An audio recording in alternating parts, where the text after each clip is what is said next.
রাত প্রায় ৩টে বাজে, আর আমার ঘুম আসছিল না। মনে হচ্ছিল যেন কিছু একটা ঘটতে চলেছে।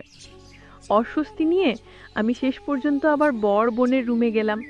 ভাবলাম ওর সাথে একটু কথা বলি, মন হালকা হবে।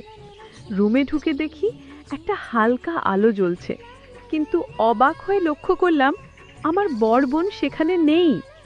এত রাতে সে কোথায় গেল ভাবতে ভাবতে আমি চিন্তায় পড়ে গেলাম। আমি বাইরে বাথরুমের দিকে গেলাম, কারণ সেখান থেকে কিছু আওয়াজ আসছিল। কাছে যেতেই শুনলাম আমার বোন কারোর সাথে মৃদু স্বরে কথা বলছে। ওকে বলতে শুনলাম, যেন দ্রুত কাজ শেষ করো, নয়তো কেউ টের পেতে পারে। অন্যদিকে আরেকটি কণ্ঠ শুনলাম যে বলছে, চিন্তা করো না, এখন কেউ আসবে না। আমার ভেতরটা তখন অনেক প্রশ্নে ভরে গেল। বুঝতে পারছিলাম না আসলে কি হচ্ছে। আমি ধীরে ধীরে বাথরুমের কাছে গেলাম। ভেতরে উঁকি দিয়ে দেখি আমার বর বোন কারো সাথে কথা বলছে, যেন তারা কিছু ব্যক্তিগত সমস্যা নিয়ে আলোচনা করছে। তারা একে অপরকে সান্ত্বনা দিচ্ছিল, যেন কোনো দুশ্চিন্তার কারণ নেই। আমি তাদেরকে দেখে অবাক হয়ে গেলাম। এই পুরো ঘটনা দেখে আমার মনের নানা প্রশ্ন উকি দিতে লাগলো। আমি রেগে গেলাম, কিন্তু বুঝতে পারছিলাম না এই পরিস্থিতিতে কি করা উচিত। মনের ভেতর ভীষণ অস্থিরতা নিয়ে সেখান থেকে চলে এলাম। এক সময় আমার মাথায় একটি চিন্তা এলো। আমি বাথরুমের দরজার সামনে গিয়ে শান্ত স্বরে বললাম, আপু, আমি জানি তুমি ভিতরে আছো এবং কারো সাথে আছো।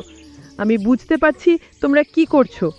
দয়া করে দরজাটা ধীরে খুলে দাও, যেন বাড়ির অন্য কেউ টের না পায়। ভেতর থেকে আমার বোনের কণ্ঠ ভেসে এলো, ভাই, তুমি ভুল করছো। আমি তো শুধু একাই বাথরুমে এসেছি, অন্য কিছু না। আমি শান্তভাবে বললাম, আপু, আমি যা দেখেছি তা জানি, আর আমি মিথ্যা বলছি না। দরজাটা খুলতে বলছি, না হলে মা বাবাকে ডাকবো।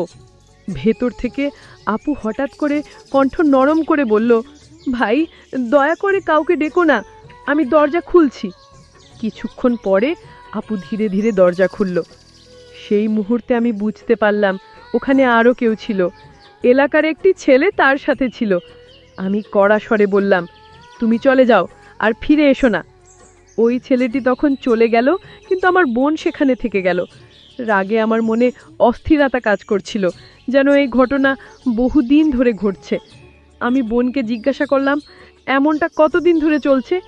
বোন তখন ভীষণ বিব্রত ছিল এবং বলল, ভাই, আমি জানি এটা ভুল হয়েছে। আমি আর কখনো এমন কিছু করব না, আমাকে ক্ষমা করে দাও। আমি কিছুক্ষণ চুপ থেকে বললাম, তুমি বড় ভুল করেছো, কিন্তু এই ভুলের পুনরাবৃত্তি হতে দেওয়া যাবে না। আমি থাকতে কেন তুমি অন্যের সাথে এমন করছো? তোমাকে তো আমি আগেই জানিয়েছিলাম, তখন তো পাত্তা দাওনি। বোন বলল, তুমি আমার ভাই, এসব বলছো কেন?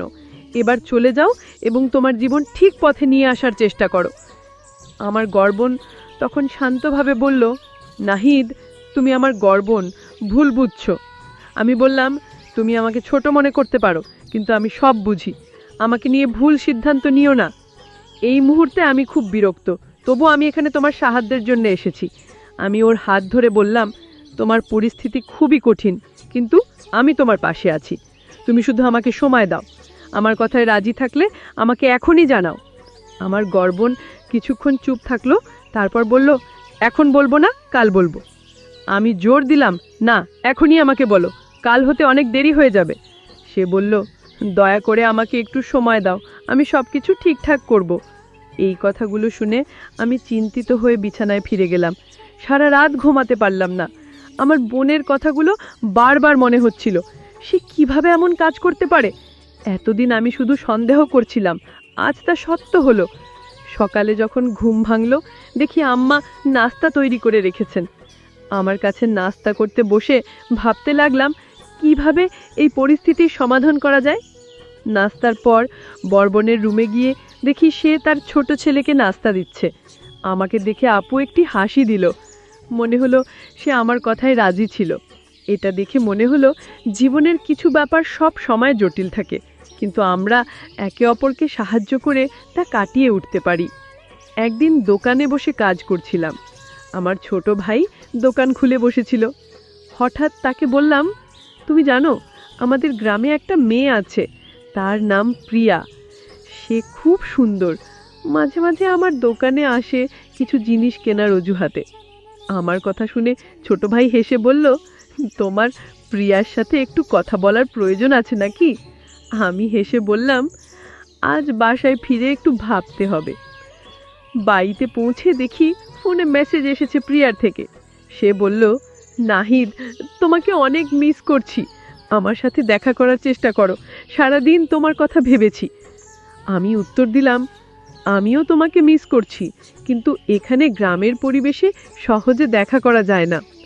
প্রিয়া তখন বলল, আমার কাছে একটা ভালো আইডিয়া আছে। আমি আগ্রহ নিয়ে জিজ্ঞাসা করলাম, কী ধরনের আইডিয়া? সে বলল, তোমার বাড়ির পেছনে আখের জমি রয়েছে, সেখানে দেখা করতে পারো। আমরা সেখানে শান্তিতে কথা বলতে পারবো। সেখানে শুধু তুমি আর আমি থাকবো, কেউ আমাদের বিরক্ত করবে না। এই প্রস্তাবে আমি একটু বিব্রত ছিলাম, কারণ গ্রাম ছোট, সবাই সব কিছু দেখে ফেলে। কিন্তু প্রিয়ার সাথে দেখা করার সুযোগটা মিস করতে চাইনি। প্রিয়া খুব সুন্দরী ছিল এতটাই যে গ্রামের অন্য ছেলেরা সব সময় ওর আশেপাশে ঘুরঘুর করত। আমি ভেবেছিলাম যদি কিছু বুঝতে পারে তাহলে লোকে অনেক কথা বলবে। তবে আমি প্রিয়াকে বললাম, আমাদের খুব সাবধানে চলতে হবে। আমি চাই না আমাদের সম্পর্ক নিয়ে এখনই কেউ সন্দেহ করুক। প্রিয়া তখন বলল, নাহিদ, আমরা কি অন্য কোনো নিরাপদ জায়গায় দেখা করতে পারি? তোমাকে আমি খুব মিস করছি, তোমার কাছে যেতে চাই। আমার তোমার সাথে কিছু গুরুত্বপূর্ণ কথা আছে। আর হ্যাঁ, পরিবারের লোকেরা আমার জন্য বিয়ের প্রস্তাব খুঁজছে। তারা চায় আমি শিগগিরই বিয়ে করি, আর আমি তোমার কথাই ভাবছি। আমি জানতাম প্রিয়া আমাকে ভালোবাসে, আমিও তাকে ভালোবাসতাম। তবে জীবনে তখন অনেক কিছু করার ইচ্ছে ছিল, তাই বিয়ের মতো বড় সিদ্ধান্ত নিতে চাইছিলাম না। আমি বললাম, প্রিয়া, এখনো আমাদের জীবনে অনেক চ্যালেঞ্জ আছে। আমার দোকান ছোট, আজও তেমন ভালো না। সংসার চালানোর জন্য নিজেকে আগে শক্তভাবে গড়ে তুলতে দরকার। তারপর আমি অবশ্যই তোমার বাসায় বিয়ের প্রস্তাব পাঠাবো। প্রিয়া একটু চুপ করে থেকে বলল, তুমি যখন চাও তখনই করো, কিন্তু জেনে রেখো আমি তোমাকে ছাড়া থাকতে পারবো না। আল্লাহর কসম, তুমি যেভাবেই রাখো আমি রাজি আছি। তার কণ্ঠে ভরসা আর ভালোবাসা ছিল, আর আমিও তাকে সত্যিই ভালোবাসতাম। কিন্তু ভেতরে ভেতরে ভাবছিলাম, জীবনে কতজনই তো বিয়ে করে, তারপর দূরে কোথাও কাজ করতে চলে যায়, আর তাদের স্ত্রীগুলো একা থেকে যায়, অন্য কারোর সাথে গোপনে সম্পর্কে লিপ্ত হয়। তাই আমি প্রিয়াকে বুঝিয়ে বললাম, এখনই তাড়াহুড়ো করো না। আমি চাই আমাদের ভবিষ্যৎটা ভালো হোক। একটু সময় দাও, আমি যখন নিজের পায়ে দাঁড়াবো তখন তোমাকে বিয়ে করব ইনশাল্লাহ, আর তোমাকে আমি আমার সাথে রাখবো সবসময়। প্রিয়া আমার দিকে তাকিয়ে বলল, ঠিক আছে নাহিদ, আমি অপেক্ষা করব। তুমি রাতের বেলা আসবে, আমি তোমার অপেক্ষায় থাকবো। আর একটা কথা, তোমার ছোট কোনো ছবি থাকলে দিও, আমি তা বুকের কাছে রাখবো, যেন তোমার কথা মনে হয় সব সময়। আমি ভাবতে শুরু করলাম, গ্রামের জীবন আর সম্পর্কগুলো যেন এক অন্যরকম বাস্তবতা। প্রিয়া বলেছিল, নাহিদ, আমি তোমার সাথে দেখা করতে চাই। তুমি আমার জন্য একটা ছোট ছবি নিয়ে এসো, যেন সব সময় তোমার কথা মনে হয়। আমি বললাম, ঠিক আছে, এবং ওর জন্য ছোট্ট একটা পাসপোর্ট সাইজ ছবি নিয়ে দোকানে ফিরলাম। প্রিয়া তখন বলল, এই ছোট ছেলেটিকে মোবাইলটা নিতে পাঠাও। আমি বললাম, ঠিক আছে, এবং ছোটকে দোকানে পাঠালাম। আমার মনে একটা প্রশ্ন ঘুরপাক খাচ্ছিল, কেন যেন আমার আশেপাশে থাকা মানুষগুলোকে এত আকর্ষণীয় মনে হয়, বিশেষ করে যারা আমার দোকানে আসে। গ্রামের সবাই আমার এই রুচি সম্পর্কে জানতো, এবং এটা নিয়ে অনেকেই মজা করত। দুপুরে খাবার জন্য আমি বাড়িতে এলাম, কিন্তু মা তখনও রান্না শেষ করেননি।